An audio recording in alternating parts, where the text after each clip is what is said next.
Justice of the Peace, Precinct 3, Potter County.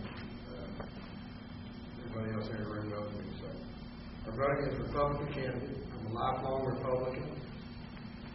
I'm currently retired from the city of Amarillo. I have 29 years law enforcement experience. I started out at the police department in 1978. In the last 19 years of my career, I finished with the Amarillo Fire Marshal's office. I've served the community. I served on the board of directors for the Amarillo chapter of the Red Cross for 4 years, back in 1990 to 94. I was also the disaster chairman committee chairman for the Amarillo chapter of the Red Cross also.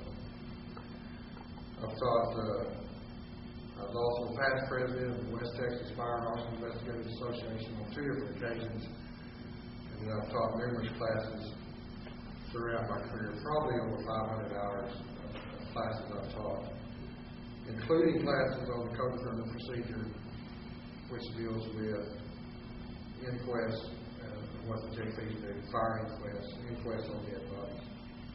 I was also responsible for bringing Dr. Henry Lee to Amarillo and to Austin on 2 different occasions for training on fire death investigation.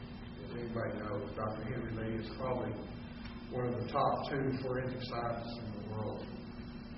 He's testified in many trials throughout the United States. I am the candidate who has the experience to make this office as the best it can be.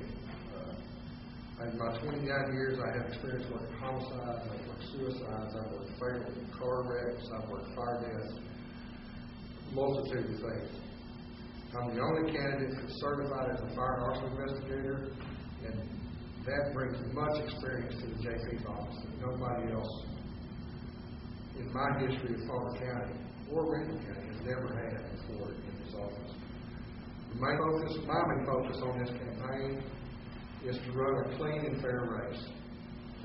I want to run on the issues that I feel are important, and these issues are, the first is to bring fairness and impartiality to every case that comes to the JP board. In 19 years of a fire investigator, the one thing you have to do on the fire scene is be fair and impartial. You have to go into that scene and be neutral. You can't have any preconceived ideas in your head of what happened. You have to go in there and figure out what. That's a fire technique. And the same thing with being a judge. You have to be fair and impartial, go in there neutral, and let the people speak for themselves. I'm going to bring integrity and ethics and make that the highest priority of the office. I'm going to make the JP's office more available to the public. This JP's office is almost a bush. So, it's a pretty good drive from Amarillo. And the more available you can make that to the public, if they have to make less trips out there to do something, the better off it is for them. And that includes making online availability of instruction sheets and forms. So, if they need to fill out a form and come file it in your court, they can have that form ahead of time and have it filled out before they get there. So they're not making 2 trips or 30 minutes of paperwork filling out when they get there. And then the last thing is I'm going to be able to sponsor schools and conferences for JP statewide, especially in the areas of my expertise. So that's basically what I'm here today for. I'm announcing that I am running for this office.